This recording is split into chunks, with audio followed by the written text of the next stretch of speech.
नमस्कार दोस्तों, आज के इस वीडियो में आपको बताने जा रहे हैं कि अगर आप भी बिहार बोर्ड से इंटर की बोर्ड परीक्षा 2025 में देने जा रहे हैं तो बिहार विद्यालय परीक्षा समिति के द्वारा इंटर के विद्यार्थियों के लिए ऑनलाइन परीक्षा फॉर्म भरने की शुरुआत हो चुकी है। दोस्तों, ये किस प्रकार आप एग्ज़ाम फॉर्म भरेंगे, ठीक है, इसमें कौन सी ऐसी गलती है जिसे आपको नहीं करना है, नहीं तो आपका जो फॉर्म जो है एग्ज़ाम फॉर्म है वो रिजेक्ट कर दिया जाएगा। उसके साथ साथ ये भी बताऊंगा कि इसमें आपको दो तरह का फॉर्म देखने को मिलेगा। इसमें आपको कौन सा फॉर्म भरना है, किस प्रकार का फॉर्म भरना है, और जब ये फॉर्म भरेंगे तो इसको आप विद्यालय में जमा करने जाएंगे तो उसमें आपको डॉक्यूमेंट्स लगेगा। तो वो कौन से डॉक्यूमेंट्स लगेगा वो भी आपको इसी वीडियो में समझा दूंगा।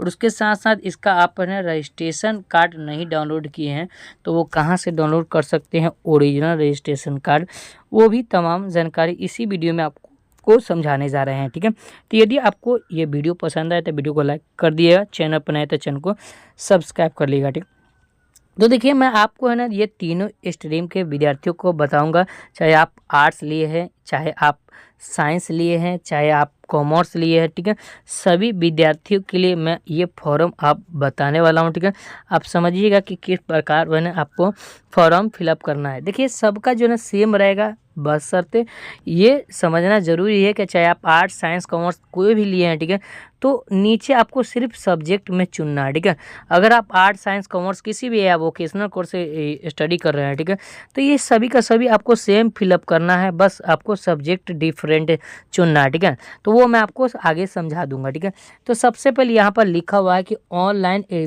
Examination application form intermediate annual exam 2025 के लिए यहाँ पर दिया गया। यहाँ पर आप देखेंगे तो अगर साइंस लिए होंगे तो यहाँ पर लिखा होगा साइंस, आर्ट्स लिए होंगे तो यहाँ पर लिखा होगा आर्ट्स, ठीक है, कॉमर्स लिखो तो इस तरह से कॉमर्स लिखा रहेगा। ठीक है, तो सबसे पहले आपको ओरिजिनल रजिस्ट्रेशन प्राप्त कर लेना है। और ओरिजिनल रजिस्ट्रेशन कार्ड कहाँ से प्राप्त करना है मैं आपको जानकारी के लिए बता दें कि आप जो है ना अपने विद्यालय में जाकर ओरिजिनल रजिस्ट्रेशन कार्ड प्राप्त करेंगे और उसी समय आपको है ना एक परीक्षा फॉर्म दिया जाएगा, वहाँ से आप ले सकते हैं। ठीक है, और उसी में लिखा रहेगा रजिस्ट्रेशन नंबर और ईयर्स। जैसे मान लीजिए कि अगर आप है ना रजिस्ट्रेशन कराने जा रहे हैं तो यहाँ पर रजिस्ट्रेशन कार्ड लिए होंगे तो इस तरह से लिखा रहेगा कि आर, और उसके बाद जो है ना कुछ नंबर यहाँ पर जैसे इस तरह से मान लीजिए दिया रहेगा। ठीक है, इस तरह से दिया रहेगा, उसके बाद जो है ना इस तरह से आपको लिखा रहेगा ये 24 यहाँ पर लिखा रहेगा। ठीक है, इस तरह से आपको यहाँ पर 24 लिखा रहेगा और इस तरह से नंबर लिखा, फिर माइनस लिखा रहेगा और यहाँ पर लिखा रहेगा 24। इस तरह से आपको नंबर लिखा रहेगा,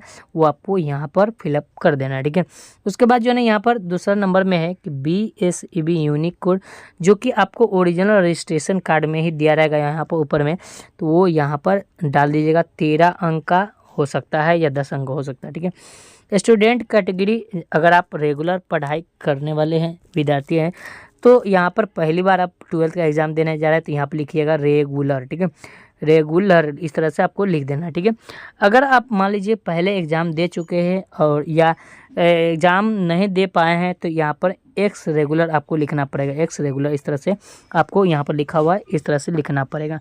जो भी आपका फ़ोटो होगा यहाँ पर फ़ोटो डालेंगे और यहाँ पर नीचे अपना सिग्नेचर करेंगे। ठीक है, उसके बाद नीचे बढ़ेंगे, कॉलेज या स्कूल +2 को कोड देना है, तो जो भी 5 अंक का कोड दिया रहेगा तो इस तरह से आपको कोड दे देना है। ठीक है, तो यहाँ पर अपना 5 अंक का कोड भर दीजिएगा, जो कि आपके ओरिजिनल रजिस्ट्रेशन कार्ड पर सब कुछ दिया गया है। ये सारा का सारा फॉर्म जो है ना ओरिजिनल रजिस्ट्रेशन कार्ड के आधार पर ही फॉर्म को फिलअप कर सकते हैं, नहीं तो अन्यथा आपका फॉर्म रिजेक्ट कर दिया जाएगा। उसके बाद जो है यहाँ पर स्कूल कोड डालने के बाद यहाँ पर जो है स्कूल का जो भी आपका नाम होगा, विद्यालय का नाम यहाँ पर लिख देंगे। डिस्ट्रिक्ट नेम, जिस जिला से आप बिलोंग करते हैं यहाँ पर लिखेंगे। स्टूडेंट अपना नाम कैपिटल लेटर में लिखेंगे, जैसे मान लीजिए किसी का राजकुमार तो RAJ इस तरह से लिखेंगे, और KUM इस तरह से लिखेंगे, AR इस तरह से आपको लिख देना है। ठीक है, उसके बाद जो है ना मदर्स नेम, फादर्स नेम, ये सारे का सारा यहाँ पर फिलअप कर देना है। याद रखेंगे 1 से लेकर आपको जो है ना टोटल 35 से 40 कॉलम दिया गया है, जिसको आपको भरना अनिवार्य है। ठीक है, उसके बाद जो है ना डेट ऑफ बर्थ जो भी आपका होगा यहाँ पर फिलअप करेंगे। उसके बाद जो है ना यहाँ पर लिखा हुआ है मैट्रिक एग्ज़ाम पास किस बोर्ड से किए थे यहाँ पर आपको लिखना है। अगर आप बिहार बोर्ड से लिखेंगे तो यहाँ बिहार बोर्ड से पास किए होंगे तो BSEB लिखना पड़ेगा, ठीक है, यहाँ से लिख दीजिएगा BSEB। उसके बाद मैट्रिक का रोल कोड, रोल नंबर जो कि आपके मैट्रिक के मार्कशीट पर दिया होगा। उसके बाद यहाँ पर कब मैट्रिक का परीक्षा उत्तीर्ण किए हैं वो लिखना पड़ेगा। मान लीजिए अगर कोई कैंडिडेट जो कि अदर बोर्ड से थे, मैट्रिक उत्तीर्ण किए थे और इस बार जो है जो एग्ज़ाम देने जा रहे हैं, ठीक है, वो है ना बिहार बोर्ड से देने जा रहा है, तो वैसे विद्यार्थी यहाँ पर उस बोर्ड का नाम लिखेंगे जहाँ से आप मैट्रिक उत्तीर्ण किए हैं और जो उसका रोल नंबर, रोल कोड लिखेंगे, कब पास हुए थे वहाँ वो जानकारी यहाँ पर फिलअप कर देना है। उसके बाद 13 नंबर में लिखा हुआ है जेंडर, अगर आप मेल है तो मेल पर टिक करेंगे, फीमेल है तो फीमेल पर टिक लगा देंगे। 14 नंबर में है कास्ट कैटेगरी में आपको है ना, अगर आप जनरल से आते हैं तो यहाँ पर जनरल पर टिक लगाएंगे, क्योंकि ये सारा का सारा इन्फॉर्मेशन आपको ओरिजिनल रजिस्ट्रेशन कार्ड पर दिया रहेगा, तो इस तरह से आप टिक लगा सकते हैं, ठीक है। उसके बाद जो है ना डिफरेंट, अगर आप अंधा बहरा है तो यहाँ पर लगा सकते हैं यस पर, अन्यथा इसे आप नो पर टिक लगा दीजिएगा, ठीक है। उसके बाद इंडियन है, यहाँ पर हिंदू है तो हिंदू पर, इस्लाम है यानी कि मुस्लिम कोई कैंडिडेट है तो यहाँ पर इस्लाम पर टिक लगा देंगे। और उसके बाद जो नीचे बढ़ेंगे तो यहाँ पर जो ना सब कुछ फिलअप हो गया। उसके बाद नीचे बढ़ेंगे तो यहाँ पर बेहद ज़रूरी है समझना, क्योंकि काफ़ी सारे ऐसे विद्यार्थी हैं जो कि यहाँ पर गलती करते हैं। क्या कहते हैं, यदि विद्यार्थी के द्वारा उपयुक्त क्रम संख्या 18 में आधार नंबर अंकित नहीं किया गया तो उनके द्वारा निम्नांकित घोषणा की जाएगी। कृपया नोट करें कि यहाँ किसी भी तरह की गलत घोषणा के लिए विद्यार्थी के विरुद्ध कार्रवाई की जा सकेगी। उसके बाद आधार नंबर नहीं होने के संबंध में इस मिथ्या गलत घोषणा के कारण उनका अभ्यर्थित्व रद्द किया जाएगा, यानी कि परीक्षा फॉर्म रद्द कर दिया जाएगा। तो यहाँ पर आपको समझना बहुत ज़रूरी है कि अगर आप यहाँ पर विद्यार्थी है, कोई कैंडिडेट है कि ठीक है, और यहाँ पर गौर से देखिए 18 नंबर में कॉलम में यहाँ पर दिया गया है कि अगर आधार नंबर आपके पास है तो यहाँ पर आधार नंबर फिलअप करेंगे।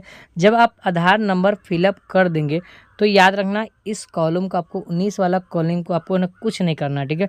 इसमें आपको सिग्नेचर वगैरह बिल्कुल भी नहीं करना है, नहीं तो आप पे ऊपर कार्रवाई किया जा सकता है। उसके बाद नीचे लिखा हुआ है क्वालिफाइंग कोटि के विद्यार्थियों द्वारा इंटरमीडिएट उत्तीर्ण परीक्षा का विवरण भरा जाएगा, ठीक है। अगर मान लीजिए कि कोई विद्यार्थी ऐसा है जो कि इंटरमीडिएट जो है ना में एग्ज़ाम में भाग लिए थे लेकिन अवतीर्ण हो चुके हैं, तो वैसे विद्यार्थियों को पहले वाला रोल कोड, रोल नंबर और पासिंग ईयर्स लिखाना पड़ेगा, ठीक है। इस तरह से अगर मान लीजिए यहाँ पर नीचे दिया गया, ठीक है, कि area of institute is situated, ठीक है, तो यहाँ पर आपका जो एरिया होगा वो रूरल है कि अर्बन है, शहरी है तो अर्बन और ग्रामीण है तो रूरल पर आपको टिक लगा देना है। उसको सब डिस्ट्रिक्ट आपका कहाँ है यानी कि अनुमंडल कहाँ है इस तरह से लगा देना। मोबाइल नंबर लिखना है, ईमेल आईडी लिखना है। स्टूडेंट अपना हिंदी में नाम लिखेंगे, मदर्स नेम हिंदी में, फादर्स नाम हिंदी में।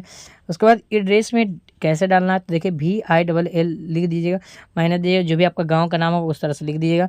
उसको कॉमा देके पोस्ट लिखिए, POST लिख दीजिएगा। उसके बाद जो ना कॉमा माइनस देके उसके बाद इस तरह से लिखिएगा। और उसके बाद डायरेक्ट लिखना है DIST, डिस्ट्रिक्ट लिख दीजिएगा, और जो भी आपका जिला का नाम होगा इस तरह से आपको फिलअप कर देना है।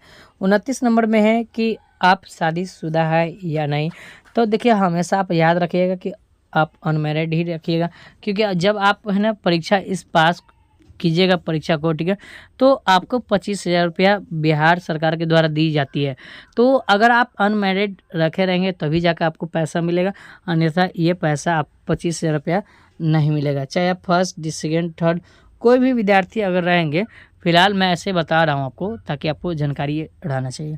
30 नंबर में स्टूडेंट बैंक अकाउंट नंबर जो कि यहाँ पर डालना है, IFSC कोड डालना है बैंक का, उसके बाद जो ना बैंक का नाम डालना है, और 2 को आपको चिन्ह देना है, कटा फटा तिलवा वगैरह कुछ भी हो, ठीक है, वहाँ पर आपको चिन्ह देना है। यहाँ पर याद रखेंगे मीडियम चुनेंगे तो जिस मीडियम से आप एग्ज़ाम देना चाहते हैं वही मीडियम सेलेक्ट कीजिएगा। और मान लीजिए हिंदी मीडियम से देना चाहते हैं तो हिंदी पर टिक लगाएंगे, इंग्लिश मीडियम पर देना चाहते हैं तो इंग्लिश पर टिक लगा देना है। यहाँ पर सबसे इम्पोर्टेंट ज़रूरी ये चीज़ है कि यहाँ पर बहुत ज़रूरी है समझना, ठीक है। हर सब्जेक्ट विद्यार्थियों का यहाँ पर आपको है ना मसला खड़ा होता है कि अगर आप आर्ट, साइंस, कॉमर्स होते हैं, ठीक है, तो उसी के अनुसार यहाँ पर फॉर्म फिलअप करना है।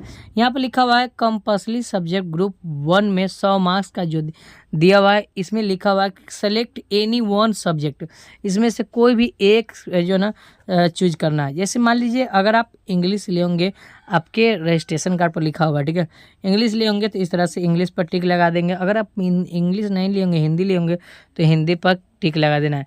इसमें भी यहाँ पर लिखा हुआ है कि सब्जेक्ट ग्रुप 2 में दिया हुआ है कि select any one subject which is ना which is not select under compulsory subject group 1, ठीक है। मतलब अगर आप इसमें अगर आप जो चुन लिए होंगे तो उसमें आपको ये चुनना नहीं है, ठीक है। अगर आप इसमें नहीं जो चुने होंगे इसमें वही चुनना है, लेकिन इसमें कोई एक ही सब्जेक्ट आप इसे चूज कर सकते हैं, ठीक है। चाहे आप आर्ट्स साइंस कॉमर्स हो, सबके पास यहाँ पर इसी तरह का सब्जेक्ट दिया रहेगा, तो इस तरह से आप सब्जेक्ट के अनुसार लगा लीजिएगा, ठीक है। उसके बाद नीचे बढ़ेंगे, यहाँ पर लिखा हुआ है इलेक्ट्रिक सब्जेक्ट ग्रुप, यहाँ पर टोटल 300 नंबर का होगा। इनमें किन्हीं 3 सब्जेक्ट को जो है ना आपको चुनना अनिवार्य है। मान लीजिए कोई भी आप सब्जेक्ट लिए होंगे तो उसको आप सेलेक्ट कर लीजिएगा। और नीचे बढ़ेंगे, यहाँ पर अगर आप एक ही विषय लेना चाहते हैं तो यहाँ से आप ले सकते हैं। उसके बाद नीचे बढ़ेंगे, संपूर्ण जानकारी यहाँ पर दिया गया। उसके बाद और बढ़ेंगे नीचे, तो यहाँ पर लिखा हुआ है कि सिग्नेचर ऑफ पेरेंट्स, जो भी आपके माता पिता होंगे यहाँ पर अपना सिग्नेचर करा लेंगे। हिंदी में अपना नाम लिखेंगे, स्टूडेंट नाम यहाँ पर हिंदी में लिखेंगे, स्टूडेंट नाम इंग्लिश में लिखेंगे और नीचे बढ़ेंगे। और यहाँ पर आपको कुछ करने की आवश्यकता नहीं, यहाँ पर signature of seal of principal, जो भी आपके विद्यालय के जो प्रिंसिपल होंगे वो यहाँ पर सिग्नेचर करेंगे। तो इस तरह से मैंने आपको पूरा फॉर्म फिलअप करना सिखा दिया हूँ। अगर आप आर्ट्स साइंस कॉमर्स किसी भी तरह का सब्जेक्ट लिए होंगे, ठीक है, तो आपको मैं बता दूं कि इसी तरह का फॉर्म आपको फिलअप करना है। आप अपने अनुसार वहां से सब्जेक्ट चुन सकते हैं जो कि आपके ओरिजिनल रजिस्ट्रेशन कार्ड पर दिया होगा। तो यदि आपको वीडियो पसंद है तो वीडियो को लाइक कर दिएगा, चैनल पर नए तो चैनल को सब्सक्राइब कर लिया। अब चलिए बात कर लेते हैं कि उसका ओरिजिनल रजिस्ट्रेशन फॉर्म और परीक्षा फॉर्म कैसे भरना है, कैसे डाउनलोड करना है, उनकी जानकारी मैं आपको बता देता हूँ। तो सबसे पहले प्यारे विद्यार्थियों, आपको गूगल में जाना है। जो इस चैनल का नाम है आपको सर्च करना है पॉइंट ऑफ स्टडी STM, ठीक है। देखिए पॉइंट ऑफ स्टडी STM.com लिखा रहेगा, इस पर आपको क्लिक कर देना है, ठीक है। जैसे इस पर क्लिक करेंगे तो इस तरह का इंटरफेस देखने को मिल जाए। यहाँ पर लेटेस्ट अपडेट में ही आपको देखने को मिलेगा। देखिए Bihar board inter exam form 2025 download link लिखा हुआ है, इस पर आपको क्लिक कर देना है। जैसे इस पर क्लिक करेंगे तो इस तरह का इंटरफेस देखने को मिल जाएगा। नीचे बढ़ेंगे, संपूर्ण जानकारी बताई गई है, देख सकते हैं। यहाँ पर फॉर्म भी डाउनलोड करना बता दिया गया है। यहाँ से साइंस देख सकते हैं, ऊपर भी लिखा हुआ है। और सब्जेक्ट, सब सब्जेक्ट आप यहाँ से आकर डाउनलोड कर सकते हैं, ठीक है। उसके बाद ओरिजिनल रजिस्ट्रेशन कार्ड डाउनलोड करने के लिए नीचे बढ़ेंगे और यहाँ पर देना सब कुछ जानकारी दिया गया, क्या क्या डॉक्यूमेंट्स लगेगा, सबसे इम्पोर्टेंट ये आपको जानना बहुत ज़रूरी है, ठीक है। तो देख सकते हैं यहाँ पर लिखा हुआ है कि इंटर बोर्ड परीक्षा फॉर्म भरने के लिए आवश्यक डॉक्यूमेंट्स लगेगा। ये सब डॉक्यूमेंट्स आपको लगेगा, ये डॉक्यूमेंट्स आपको सबका जीरोक्स करा लीजिएगा, ठीक है।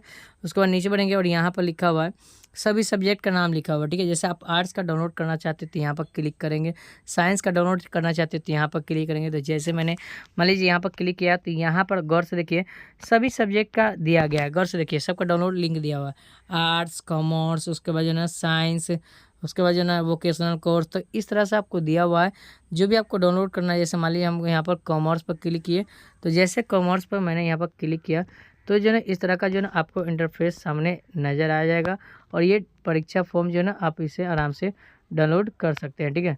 तो यहाँ पर डाउनलोड हो जाए, ठीक है। आकर यहाँ से आप आसानी से जो है ना डाउनलोड कर सकते हैं, ठीक है। जैसे यहाँ पर मैंने क्लिक किया तो ये भी नोटिस है, ठीक है। यहाँ पर देख सकते हैं लिखा हुआ है, देखिए ये आर्ट्स का डाउनलोड हुआ, ठीक है, देख सकते हैं ना, ठीक है, आर्ट्स का डाउनलोड हुआ।